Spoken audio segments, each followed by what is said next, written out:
apresentá-los agora ao ministro. Agora quero que todos, senhores e senhoras aqui presentes, reúnam-se a mim, convidando então o ministro da Economia, Paulo Guedes, para o palco neste momento.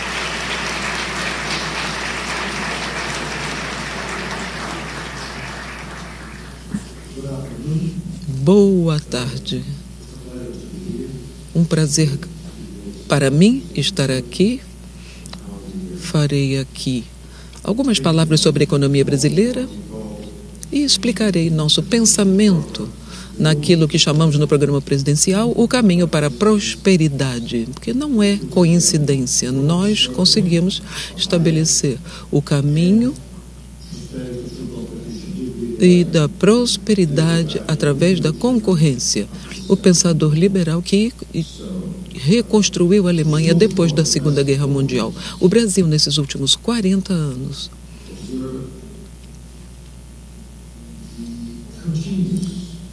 foi orientado pelo aumento contínuo de gastos públicos como proporção do produto bruto nacional. Estes gastos públicos sem controle foi muito trágico para o final dos governos militares, porque pulamos de uma sequência de ações, uma depois da outra. Depois, empréstimos em excesso em outros países, o reciclagem de petrodólares no início dos anos 80, final dos anos 70, gastos públicos com empresas estatais. Os militares, então, estavam fazendo um programa e um trabalho muito bom em infraestrutura, mas exagerando e prejudicando nossas capacitações financeiras. Com ele, Siderbras, Nuclebras, todas essas empresas estatais, todas essas empresas, então, tentando aumentar o crescimento, mas a parte financeira, 20 anos, 30 anos, e assim como a União Soviética, depois de um certo tempo, o sistema centralizado perde inteligência, perde flexibilidade, e aí o colapso pela corrupção do sistema político. E também estagnação econômica, que foi exatamente o que aconteceu com a nossa democracia emergente na época, quando os militares, então, saíram do governo. A redemocratização teve início. Nós, então, começamos a alocar recursos públicos para a saúde, para a educação, geralmente os requisitos típicos de uma democracia emergente, como gastos públicos de democracias emergentes. Porém, nós caímos numa armadilha. E nossa democracia entrou nessa armadilha, a mesma armadilha, aliás, que envergonhou os militares ao final de seus governos. A criação da infraestrutura foi excelente e no início, crises recorrentes da taxa de câmbio e cada vez mais alta. Ao redemocratizar o país, nós chegamos em hiperinflação, os governos civis, com gastos públicos de novo, saúde e educação, sem realmente transformar a economia do país. Portanto, a expansão descontrolada dos gastos públicos durante o período de 40 anos, de 18, 20, 25, 30, 35 até 45%, produziu a sequência de crise na taxa de câmbio, inflação altíssima e agora, mais recentemente, o que poderíamos chamar uma armadilha de endividamento em avalanche. Só para dar uma ideia aos senhores e senhoras, nós pagamos na dívida nacional 100 bilhões de dólares, que seria o plano Marshall em valores correntes. O que se gastou para reconstruir a Europa nos 8 anos depois então o Brasil reconstrói uma Europa a cada ano como um paraíso para esses empresários.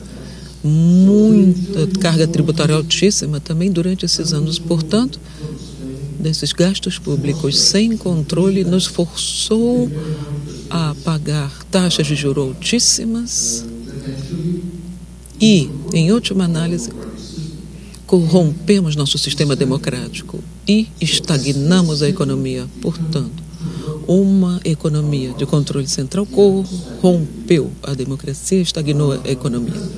O presidente é uma mudança em dois eixos muito importantes. O eixo econômico, o presidente foi eleito com menos de $1 milhão em gastos de campanha.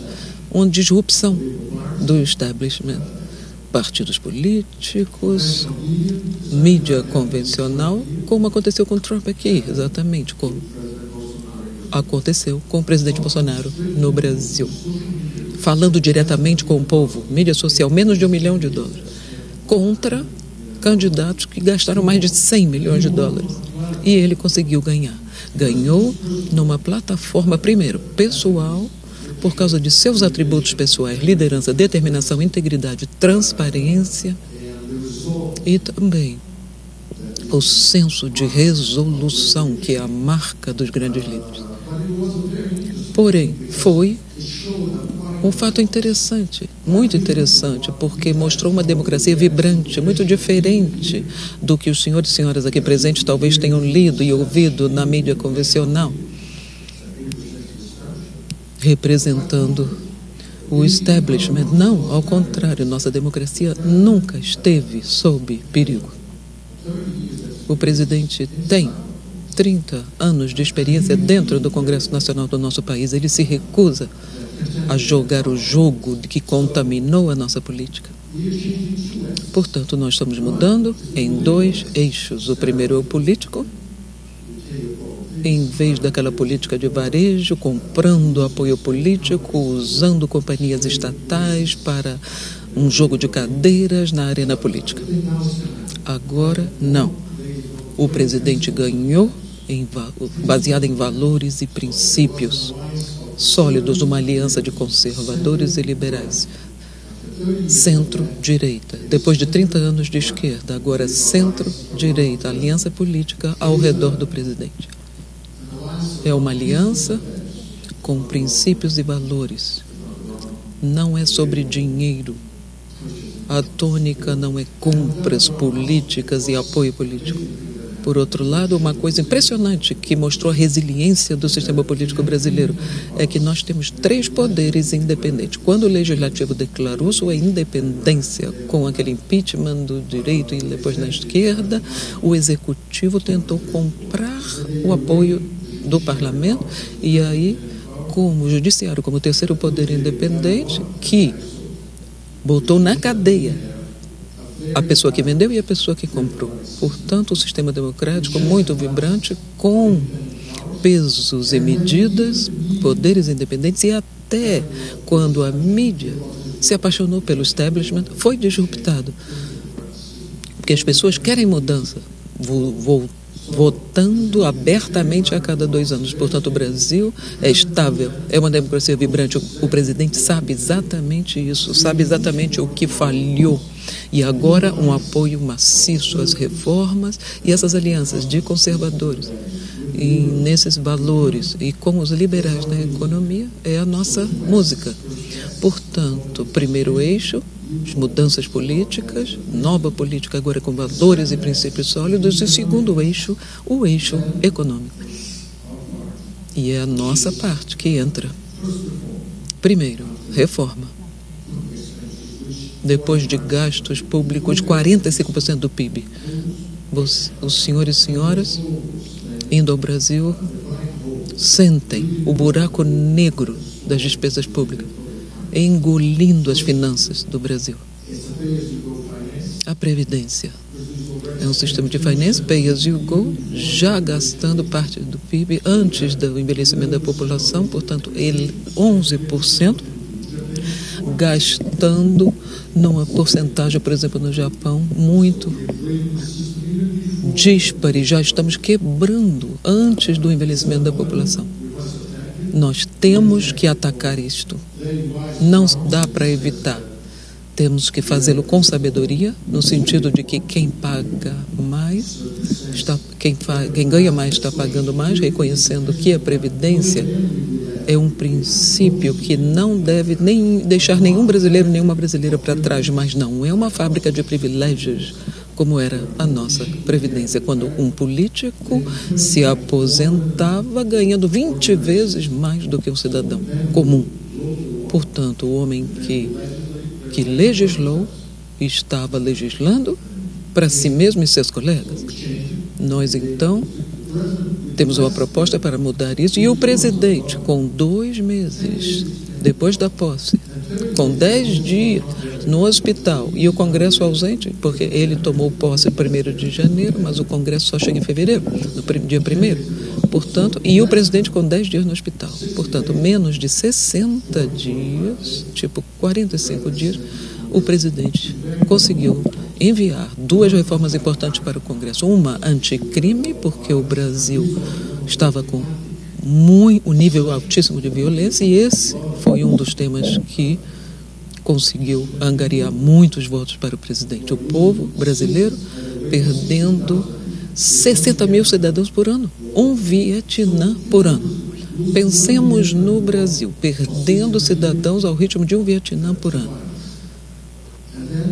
para a violência, e reconstruindo uma Europa por ano nos juros dessa dívida de avalanche, porque ninguém teve a coragem de controlar gastos públicos. E agora nós temos um cara com coragem. Ele foi eleito porque ele enfrenta diretamente esses problemas.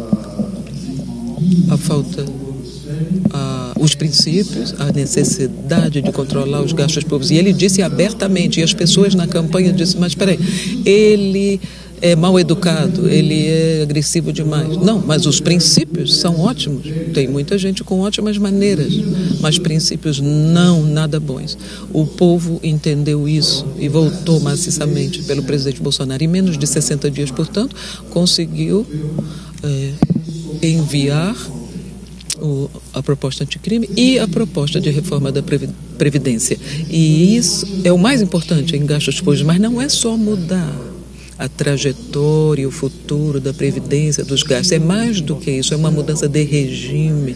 Em vez de um financiamento pay as you go, os senhores e senhoras aqui nos Estados Unidos vão ter, em futuro bem próximo, ter que pensar nisso também. Já tem o sistema 3-on-1, que dá aqui a vocês nos Estados Unidos uma oportunidade de acumular, mas com certeza vocês também, no futuro bem próximo, terão que analisar bem o sistema de Social Security dos Estados Unidos, porque as promessas cada vez maiores e venda de sonhos para o futuro, se não se acumulam os fundos, o financiamento é uma bomba relógio, esse do tipo pay as you go. Nós estamos, portanto, mudando esse financiamento para um regime de capitalização. Existe um custo, é claro, de transição.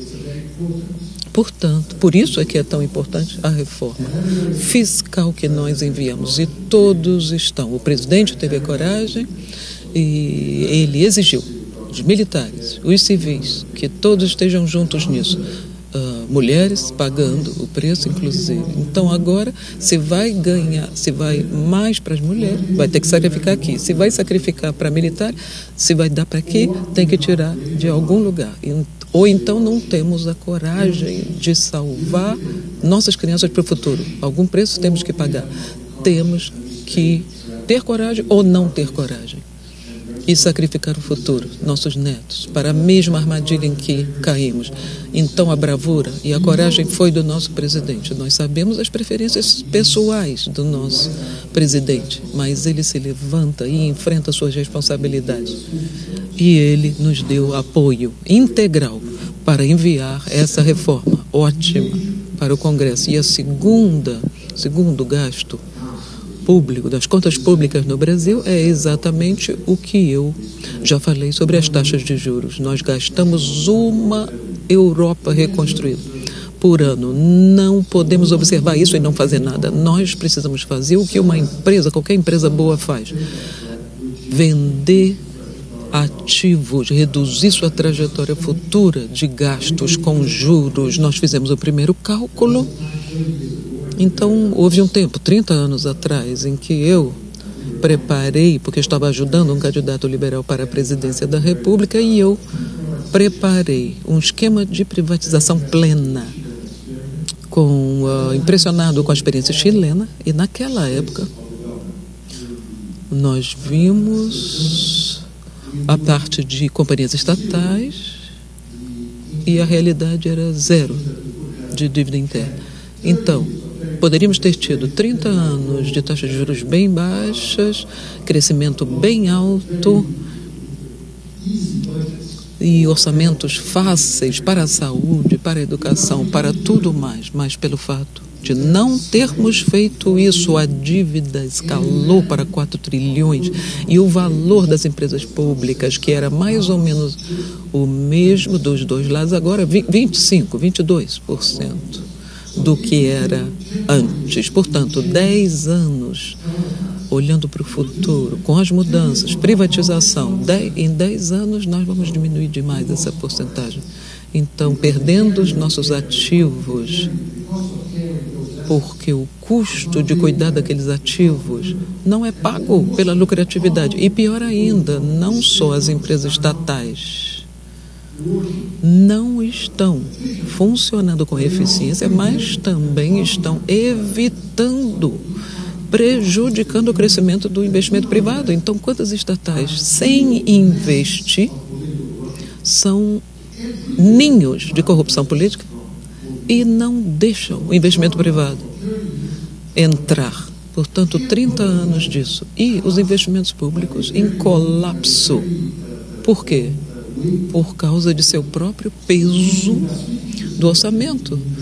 Gastamos 15% do PIB em infraestrutura, como gastos públicos mudando de 18% a 20% até 45% agora. O investimento público em infraestrutura, colapso para 1,5%. De 15% para 1%. Portanto, agora é assim que estamos. Com problemas seríssimos em infraestrutura no país.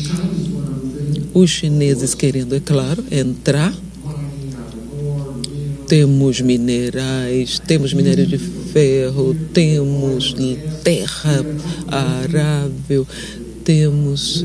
Então, é claro, eles querendo entrar, já entrando, e nós olhando para o nosso parceiro aqui e dizendo o que devemos fazer. O presidente ama os americanos, eu também estudei aqui. Adoro Disneylândia, jeans, Coca-Cola. Nós não acreditamos lá em Papai Noel. Vocês acreditam em Papai Noel? Sempre tem um final feliz em toda a história. Na Grande Depressão, vocês se concentraram nos valores. A mídia ajudou no grande sonho americano. Nesse momento, portanto, é esse o nosso momento. Temos que criar o sonho brasileiro. É o que o presidente fez durante a campanha. O Brasil acima. Não vamos nos perguntar o que nós vamos aproveitar do Brasil, não. O que vamos dar ao Brasil. É um momento muito importante, portanto, é uma democracia vibrante. Nós temos um programa econômico agressivo na direção correta e tudo, a partir de agora, vai ser notícia boa para a comunidade empresarial. Até a reforma da Previdência, que é tão difícil, é uma promessa de crescimento futuro, porque nós estaremos redemocratizando a economia, as crianças sabendo economizar com suas contas de investimento e não só pulando e dependendo do setor público para sua velhice. Não, haverá mobilidade para transferir fundos de um gerente para um gestor para outro. Portanto, esperança de futuro crescimento. E isso é só uma parte, crescimento agora. O resto é redução, simplificação da carga tributária, abrir a economia, privatizar a economia. Nesses próximos 5, 6 anos, a percentagem de trabalhadores que vão se aposentar. Então, se nós vamos digitalizar e nós vamos deixar encolher a economia estatal e vamos descentralizar o poder político também. O nosso presidente é um exemplo disso. Um dos nossos presidentes anteriores gostava de um time de futebol, estádio, 40 mil pessoas. Apareceu quase como do nada. Aí o presidente viu Cuba, Venezuela, os países que ele gostava, pronto. Um porto no país apareceu como mágica. No outro, 20 bilhões de reais nós gastamos, tipo 5,5 bilhões de dólares, para fazer um JV de uma refinaria para o óleo, o petróleo. 10 vezes o orçamento e não vimos nenhum resultado. E esse mesmo presidente e o grupo político dele, o que fizeram? Analisaram um empresário na cadeia de suprimento de proteína e transformou esse cara na companhia de proteína maior do mundo. Compraram 2, 3 de vocês aqui, americana, com dinheiro público do Brasil. Nenhum presidente deveria ter esse poder.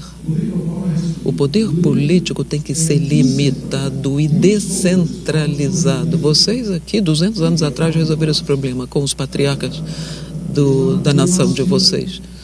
Portanto, nós estamos ainda no caminho desse direcionamento. Tem um Maxwell, é um americano de Nova York, contando histórias sobre o Brasil, sobre a independência de vocês na história. Um pouco depois da independência, nós tentamos nos livrar dos portugueses do domínio no Brasil, e a gente escrevia para os americanos: ajudem-nos. Nós usamos Benjamin Franklin, que estava na França, como um canal de comunicação para poder falar com os patriarcas daqui de vocês, John Adams, Thomas Jefferson, o Hamilton, todos esses caras excepcionais. Vocês tiveram uma geração excepcional que moldou o futuro do país de vocês. E nós mandando mensagens: olha, nós temos mais riquezas do que vocês. Vocês têm tabaco, nós temos ouro. Vocês têm 20 mil cabeças de gado, nós temos 40 mil. Vocês têm isso, nós temos aquilo. E os brasileiros dizendo: nós temos mais dinheiro do que vocês. E vocês lutaram, e vocês ganharam dos ingleses. Nós estamos aqui tentando lutar contra os portugueses, mais fraquinhos do que os ingleses. Nós podemos criar as Américas juntas. As Américas nos deram muito estímulo.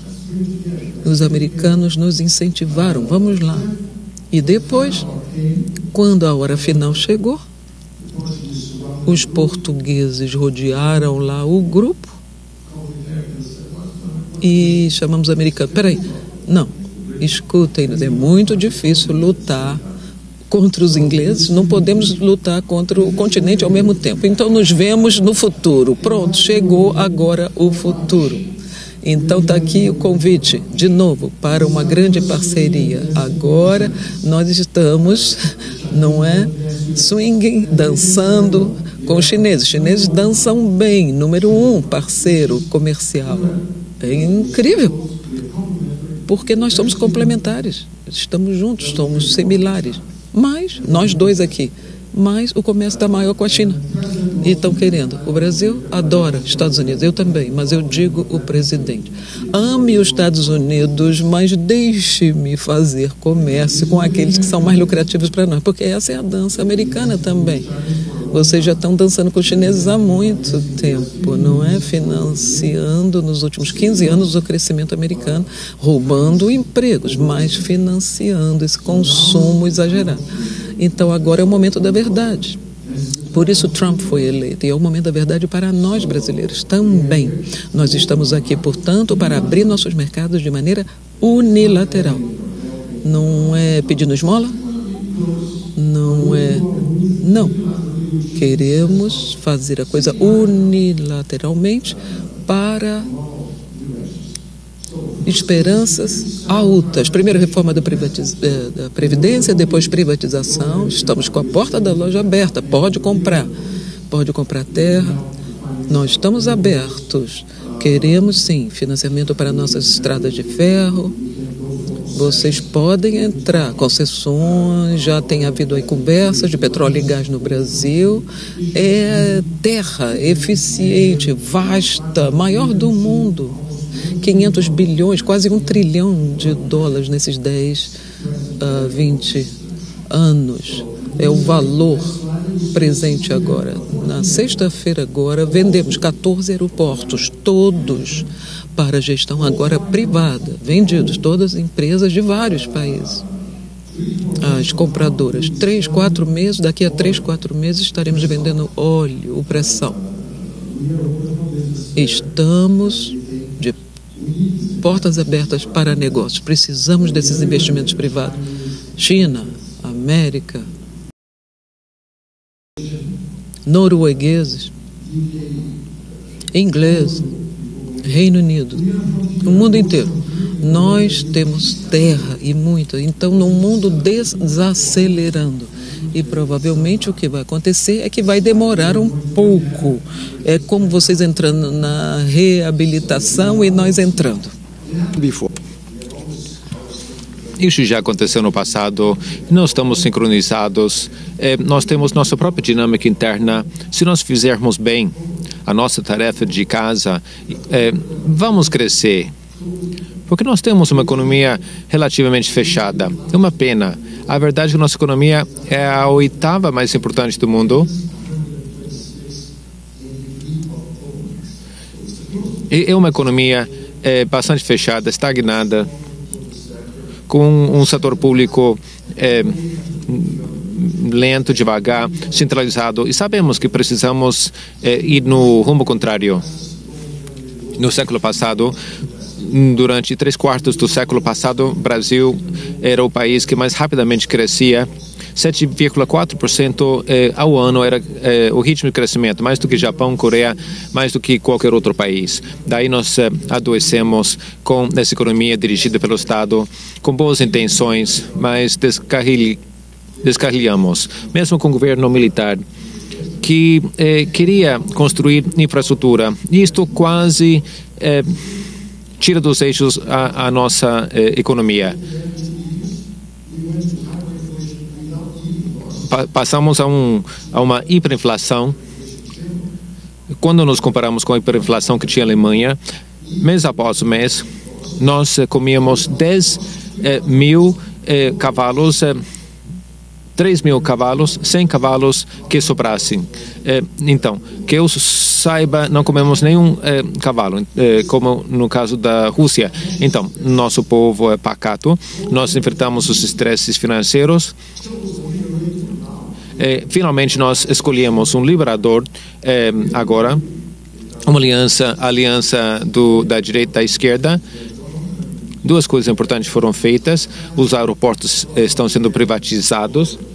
Um problema que nós tivemos com o petróleo nos últimos 3 anos, nós não podíamos extrair mais petróleo porque ministro A lutava contra o ministro B. Agora, todos nós somos uma família, temos uma só missão. Ninguém está lá para se enriquecer, para se tornar famoso. Nós estamos lá para cumprir uma missão e voltar para casa. Ninguém quer se afarrar ao poder. O mesmo presidente disse que se fez uma reforma, nem importa que eu seja reeleito. Se fizermos o trabalho em 3 anos, 4 anos, se precisar de mim durante 8 anos, fico 8 anos. Mas do que se trata agora realmente é cumprir a tarefa, realizar a tarefa. Estamos muito entusiasmados, não é aquilo que se lê aqui nos jornais. Estão falando com os perdedores no Brasil, a imprensa dos perdedores. A mídia lá diz que é muito perigoso. Paulo Guedes quer vender tudo. O presidente é um homem tosco porque ele diz que não pode roubar mais, que precisa deixar de roubar o povo brasileiro, diz o presidente. Nós estamos muito comprometidos com isso. Eu estava falando sobre a privatização da Previdência, quer dizer, a privatização, a reforma tributária. Vamos reduzir os impostos a 5 impostos no máximo. O mapa, o tratado entre os nossos 2 países, vai fazer com que sejamos muito mais complicados daqui a 5 anos. Talvez olhemos para o sistema tributário americano e digamos que o sistema americano é complicado demais, com impostos demais, em comparação conosco, com o nosso sistema. Vamos abrir a economia.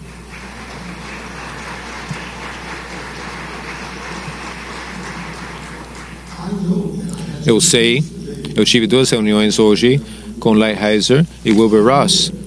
Eu sei que parece uma loucura em meio a uma guerra comercial global. Será que realmente estão falando em sério abrir a sua economia em meio a uma guerra comercial mundial, e eu disse que há 30 anos que nós estávamos dormindo e vocês abriram sua economia, estão crescendo há muito tempo, agora tem excessos sobre produção. Então descansem, eu disse, descansem. Nós estamos começando, apenas despertando, acordando. Nós achamos que ao abrirmos um pouquinho a nossa economia, vamos conseguir muita quilometragem, vamos crescer mais rápido do que vocês. Sabemos o que precisamos fazer e o faremos. Claro, se alguém está oferecendo um negócio melhor em algum outro lugar, vamos até eles, mas vamos fazer negócios. Nós dissemos aos argentinos, se quiserem vender seu vinho para nós, vendam seu vinho, nós vendemos nosso leite, mas se não vender o seu vinho e comprar nosso leite, vendemos nosso leite em outro país. Então, avancem rapidamente, avançaremos rapidamente. Os paraguaios, eles recebem energia muito barata devido ao Itaipu. É uma conversa muito mais fácil com os paraguaios. Aqui nós temos conversas um pouco difíceis. A Lighthizer acha que somos chineses. Não somos os chineses. Nós temos um déficit comercial com os senhores. Os chineses é que têm superávit com os Estados Unidos. Sejam duros. Se quiserem vender suíno, eu vendo carne de boi. Se quiser vender etanol, então compre meu açúcar. Se não quiser nada, não tem nenhum problema. Açúcar por tudo quanto é mundo, as pessoas querem comprá-lo. Então, estamos dispostos a dançar e vamos dançar, bailar. O presidente Bolsonaro vai se reunir com o presidente Trump amanhã.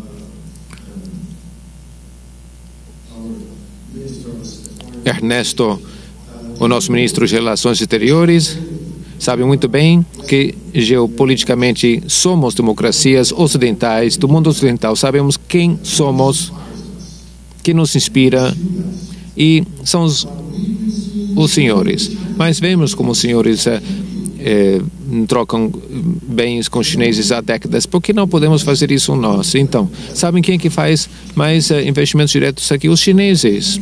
Então, por que nós não podemos fazer comércio com eles, permitir que eles investam na infraestrutura, criar o sistema ferroviário para que possamos escoar nossa soja, passando pelo norte canal do Panamá e fazer chegar rapidamente a nossa soja, para que o ferro saia do sul do Brasil, chegue no Nordeste, duplica o preço de enviar para a China, que o tornem aço, que passe pelo canal do Panamá e chegue no Nordeste do Brasil. É o custo da logística. Não faz sentido. É a falta de concorrência. Então, nós precisamos receber os investimentos na infraestrutura, vamos reduzir o custo do Brasil, simplificar os tributos e abrir a economia. Não se trata de um trabalho que requer de muita engenhosidade. Não somos gênios. Queremos fazer o trabalho árduo e normal. Então, ajudem-nos e vamos chegar lá. É assim que se pode chegar na Liga dos Maiores e para reforçar as normas de prestação de contas, impostos pagos, acordos comerciais. Precisamos dessa ajuda para chegar entre os graúdos. Os Estados Unidos são o único obstáculo para que aderamos ao OCDE. Então, entendemos isso. Mas agora estamos no rumo certo. Antes estávamos no rumo errado. E agora merecemos um trato melhor do que recebemos no passado. Se não tiver problema, se não for possível,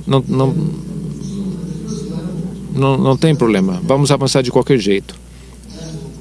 Entre os presidentes, entre os embaixadores, nós queremos fazer acordos bilaterais, sermos promovidos a uma concorrência internacional de primeira categoria. Hoje à tarde estive falando com Wilbur Ross, o secretário de Comércio, e nós estabelecemos a ideia de que as 15 maiores empresas americanas que têm tratos com o Brasil, as 15 maiores empresas brasileiras que lidam com os Estados Unidos, que se juntem. Nós tivemos agora uma fusão entre Embraer e Boeing. Foi maravilhoso. de parte a parte. É preciso continuar assim para que a América seja um grande mercado para as empresas transnacionais. Acho que uma forma muito eficaz de se cooperar e criar uma rede nas democracias liberais do mundo ocidental. Também na tecnologia, a exemplo daquilo que vimos agora com a assinatura dos acordos. Então, esses grandes acordos comerciais, tributários, a promoção do Brasil para a primeira categoria dos grandes jogadores, nós queremos o seu apoio na cooperação. E aquelas pequenas diferenças, pequenas briguinhas, não são aquilo que vão nos separar. Se quiserem vender carne suína, ótimo. Comprem a nossa carne. Se quiserem vender etanol, que vem do milho, é mais barato, então compramos o etanol. Mas eu vendo o meu açúcar. Meu açúcar. Então, isso vai permitir que eu transforme a minha produção. Como que eu vou poder fazer a transformação que eu quero se eu não posso concorrer com o etanol americano que vem do milho? Então, por isso que eu quero vender o açúcar. O trigo é importante para vocês, as autopeças são importantes para nós, são pequenas coisas. Nós temos uma lista. As pessoas dizem, cortem aqui, cortem ali, mas não cortem aqui, não cortem ali. Então, são as pequenas coisas, não são as coisas importantes, as coisas sérias. O mais importante é pensar que nós somos parceiros estratégicos para o futuro.